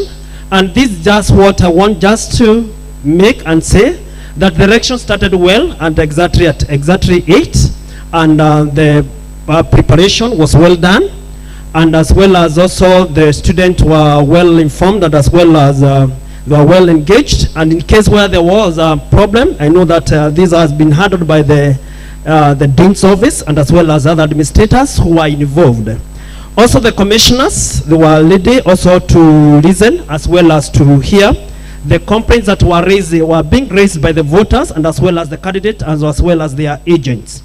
And in this case, I just want to comment and say that this time, I would say that the voters have really, the number of the voters have really increased from the previous year. The previous year, the number of voters were 2,119. But as at close of the day, as we are closing the voting process, I would say that the number of voters were 4,028, representing 43.98%. That is almost 44%. And out of it, I know that everything was done online. And I would just say that these are the main risks that we are evaluating as an independent observer. We were looking at whether there could be the long process of selecting the Electoral Commission. Also, we are looking at whether the selection of whether there was a selection of the collect commissioners. Also, the process of election, because we say the process of the election starts at the time when Electoral Commission are formed, and as well as up to the time when the certificate will be issued. So we say the process of election is not over until it is done and it is announced. And in that case, I would say this: whenever you feel that this need to be addressed, there is always the right procedure. And our main duty was just to comment whether the process was right and whether the process was based on the Constitution and as well as the right procedures of the Kiambu National Polytechnic. And I would say nothing came to their attention for us to brave that something was wrong, so that to stop maybe the election. However, whatever you feel that there is need to be addressed, the Constitution raised down the procedure, and that is only the rule we should follow. May God bless you. Congratulations to the candidates. May God bless you.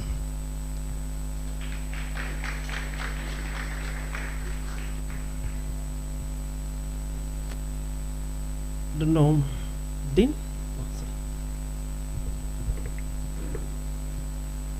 Okay, the next person is the Electoral Commissioner Mwashi. Electoral Commissioner Mwashi. Okay, maybe as Mwashi comes, I'd like to recognize the Kinap Electoral Commissioners who worked closely with the Office of the Electoral Commission, Kinap. Kindly rise so that we can recognize your presence and to appreciate the good work that you've done. Yes, this is part of the team. Some are busy moving up and down because we are still working. Elections are not over until after the candidates have been announced. Thank you very much. Let us clap for them. They've done a commendable job. So even as we wait for Mr. Mwashi, I'd like to introduce myself. My name is Nora Nyakira. I'm the Deputy Dean of Students and the Chair of Kinap Electoral Commission. So I worked with this wonderful team under the leadership of our very able Dean. And now I'd like to invite my colleague, Mr. Mwashi. Karibu. Thank you, Chair. As you have been told, I'm Mr. Mwashi, the Trainer Commissioner. We've done a very good job. We have had several sessions of planning and organizing this 2025 Kinapsa election. And you can see the results are there, and we are very happy to see this process get to an end successfully. So I want to appreciate the commissioners that you were working with. Maybe you can come and say your name so that very, very fast we introduce yourself and you sit down. Kindly come very, very fast. We save the this time. You can come and you introduce yourself. Good evening. Good evening, everyone. Okay, my name is Arumkala Sagi Momisha. I was a commissioner standing in for the ICT department. Thank you. Good evening. Good evening, everyone. My name is Emmanuel Munene, DCA 2209B.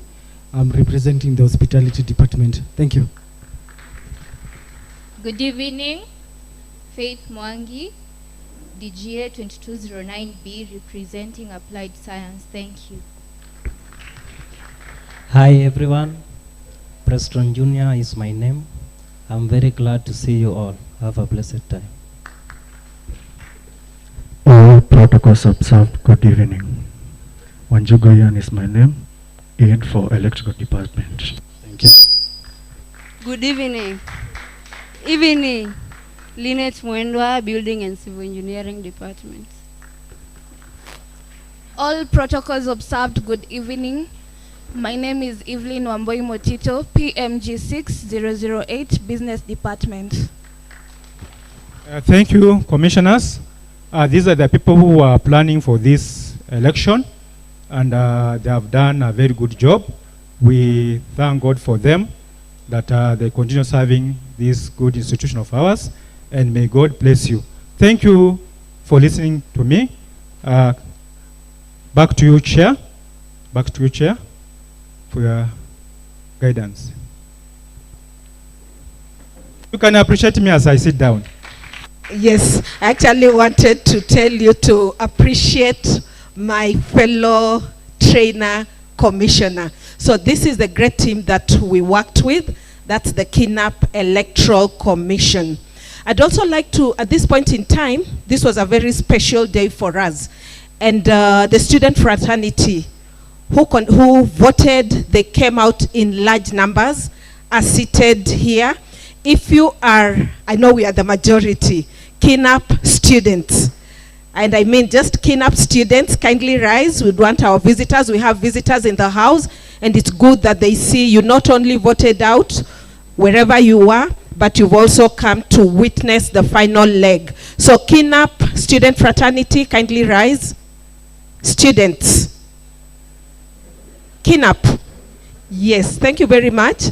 Be proud of yourselves. Be proud being part of Kinapsa. Students, not even, yes. Yeah. So thank you very much. I know some of you are seated all over. Besides, I know we have large numbers visiting us. So students have really come out in large numbers, just like the service provider from Voters Wall has said. The turnout has been very, very good. It is so commendable. I know the candidates did a great job by mobilizing the voters. Had you not mobilized them, we would not have hit the number that we've hit today. It has doubled. Last year we had over 2,000, slightly above 2,000. This time round we hit 4,000 plus. You've done us proud. You've done the candidates, that is the contestants, proud. Tafadhali jipigieni makofi. Yes. So thank you very, very much. I'd also like to appreciate, we've already seen the Electoral Commission. We met daily. A lot of sacrifice was done because every evening we had to meet. And we were just meeting to make sure that systems were up and running in readiness for this particular activity. Besides the students, we have our colleague trainers from Kinapsa. We'd like to recognize your presence. If you're here and you're a colleague, I know you've also worked behind the scenes. And what I'd like to say is just prior to our election, we had what we call the presidential debate. And it was conducted very, very well. We had a team that led that particular process. My commissioner colleagues were there. Madam Judy, you can rise. It's good to appreciate the good work that you're doing. Kindly rise. We'd like to recognize you. Please clap for Madam Judy Mukima. Thank you very, very much. Judy worked closely with Dr. Virginia. Dr. Virginia, kindly rise. Yes, thank you very much, Dr. Virginia. And the rest of my colleagues were actually there. We could follow from wherever we were. If you're a Kinapsa staff seated in this hall, the teaching staff, kindly rise. We'd like to recognize your presence. Kinapsa staff in the house. So thank you very much. Our classes are still running, and that is why we have a smaller number. Asanteni sana. I know you've also worked behind the scenes, done a lot, and that is why things are running very, very smoothly. Security, if you're here, they've been working ever since this Activities started including campaigns. Our security have been on the ground, and we know you've done a very, very good job. Wekeni mkono juu, we'd like to appreciate you. Let us appreciate them. Thank you very, very much. And now we have a very, very special technical team that has worked to make sure that our internet is running consistently uninterrupted. Last time we had some challenge, and the internet was not as strong, but we are very, very grateful that our bandwidth was increased, and we are able to use internet almost at every corner of Kinap. We have our very able ICT team that does a very, very commendable job. Every time we have an activity, we have the staff, ICT staff, kindly rise, systems admin, James, that's our systems admin. We have Sam, yes, Sam also works closely with James, our systems administrator. And then we have Mongai, electrical department, one of our technicians, to make sure that all the connection is working very, very well. And we are also mentoring our students from journalism club. They're also working behind the scenes. Actually, they're here.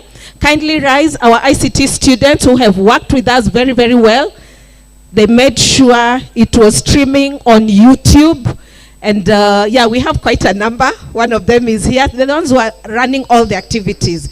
The Kinap Media Club. So there are students, most of them, majority are from the ICT. They also do a very, very commendable job anytime we have activities. Our students do that, not even the staff, but under the guidance of the staff. So asanteni sana, and we have some very special guests who decided they wanted to come and witness this particular exercise, our online voting system.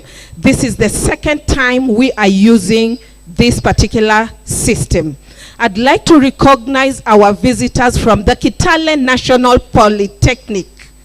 Kitale, if you're from Kitale National Polytechnic, please rise. And if the dean is here, we would want the dean to just come, greet us, and introduce yourself, and then your team. Kindly simameni, tunataka kujua ni kina nani, kama nyinyi ni viongozi, tungependa kujua your dockets. Thank you. All protocols observed, because I don't know, but I know our chief principal is with us, the deputies, our dear dean, madam. My name is Jacob Mbasu from Kitale National Polytechnic, the dean of student. And with me, the student leaders from Kitale National Polytechnic. We have the president. Just raise up your hand. We have the deputy president, Cherono. We have the secretary general, that is Hamala. We have the CS Finance, Ekisa. We have the governor representing other governors. With us, we call them governors. All departments are represented by governors. We have one who is representing the 9 departments, and we've left other governors behind, Brian Wambete. And we have the woman representative. You know, we have a woman representative. That's Valentine. So we came as the executive to witness this very important exercise in Kiambu National Polytechnic. We are very much elated. We are so happy. We were with your hospitality, and even you've welcomed us. We felt very warm. And we're also challenging you that you are also invited in Kitale National Polytechnic. Thank you very much. And this is a very, we are yet to start. Our election is next term in the month of May. And that's why we have come here to copy. And we are saying, we shall revenge, like Eid Amina, that we are going to revenge. Thank you very much. Thank you. Thank you very, very much. Wapigie makofi. You've had that cabinet, very, very strong. Kitale government, Kitale students government. Asanteni sana. We really appreciate your coming. We don't take it for granted. I know we also have Rift Valley Institute of Science and Technology. Yes, sorry. The Rift Valley National Polytechnic. Karibuni sana. So the Dean, Rift Valley. Do you have the Dean? Yes, Karibu. So that, and if you're a student from the Rift Valley, I don't want to make a mistake again, the Rift Valley National Polytechnic, simameni wanafunzi, the student leaders.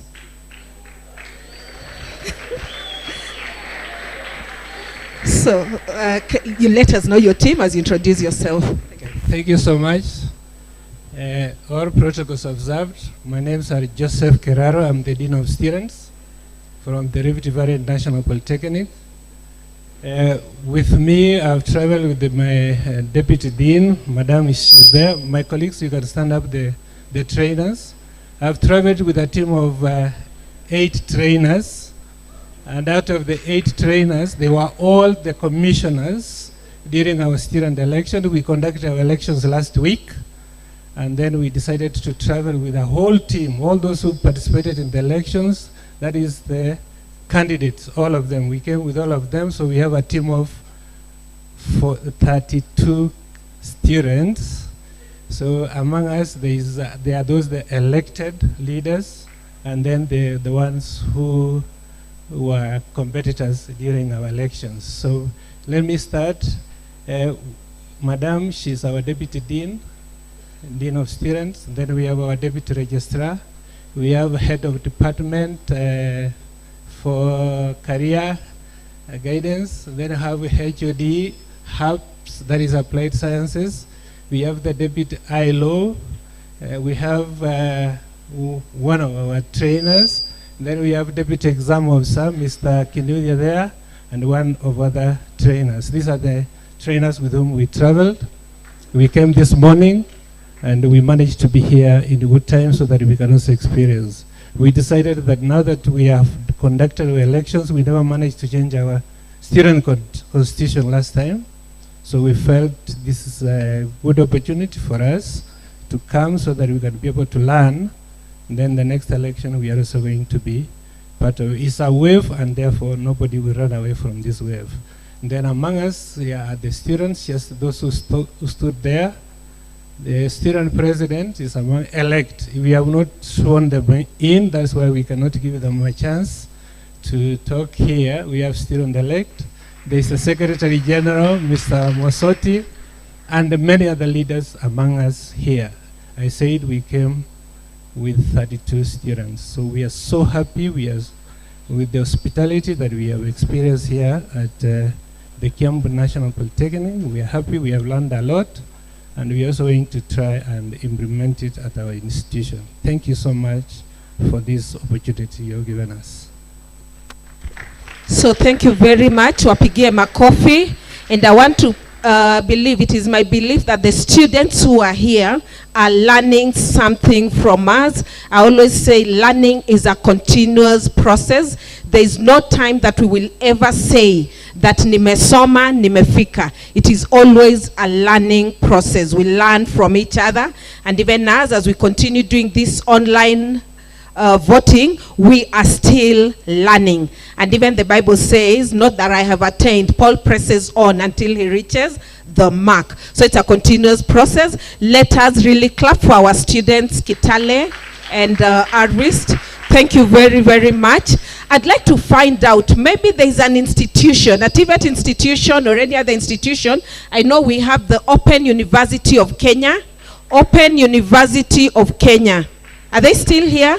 Oh, thank you very much. You can come and greet us and say something.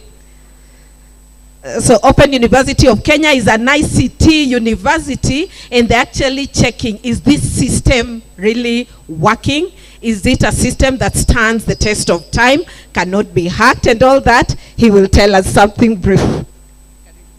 Okay, all protocols observed. Good evening. Okay, my name is Morabu.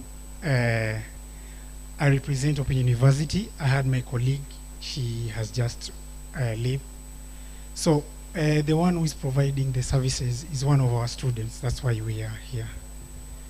And we are really privileged that majority of you now we've known that they are very bright. So somehow we are here to snatch two of them.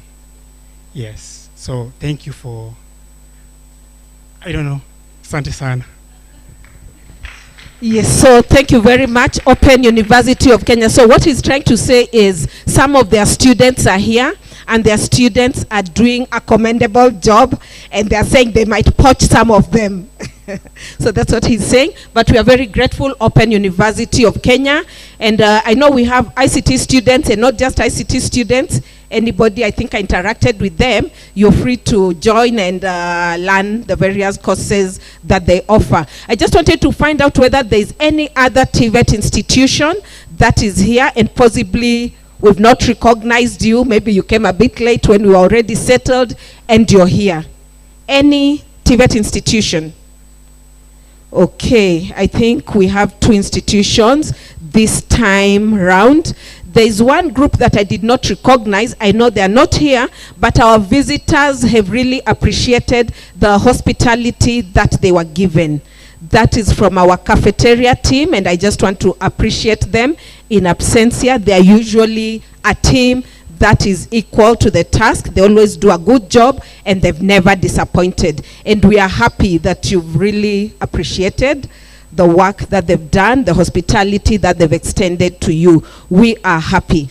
So I think our top management will be recognized later, but before I come to the top management, I'd like to recognize the IEBC team. We had a team from IEBC. I can see Madam Beatrice. Madam Beatrice, karibu sana. I know there's someone else. I think Mutweri. Yes, Mr. Mutweri, I think he's left, but they were 2. So karibu sana, Madam Beatrice. Maybe, I know we were with you last year. We are with you again this year. Karibu tusalimie and tell us what you've seen, because even from your comments, we always pick something. There's what we call lessons learned, and we'd like to know what we can learn from this particular exercise so that the next one will even be bigger and better. Karibu. Mpigeni makofi as she comes. Karibu. Thank you, Madam MC, and you are the Chebukati. Yeah, so thank you, Madam Chebukati, in quotes, of course. To the school administration, I can see our principal is here, the deputies and the registrar. The administration is here, our dean. The electoral commission of this election, all the teaching staff, and the students of this institution. Good afternoon. Yeah, and then I also forgot our esteemed guests all the way from Kitale. I want to believe there is maize in Kitale now. Mutulete hii pande. Now, allow me make my few observations, and before I make the observations, I want to extend my sincere appreciation to the Electoral Commission and the Dean for inviting IEBC to come and observe this election. A disclaimer, we are simply observing as IEBC, and I want to commend the young man from the voters' wall, the Institute of Democracy, for championing online voting.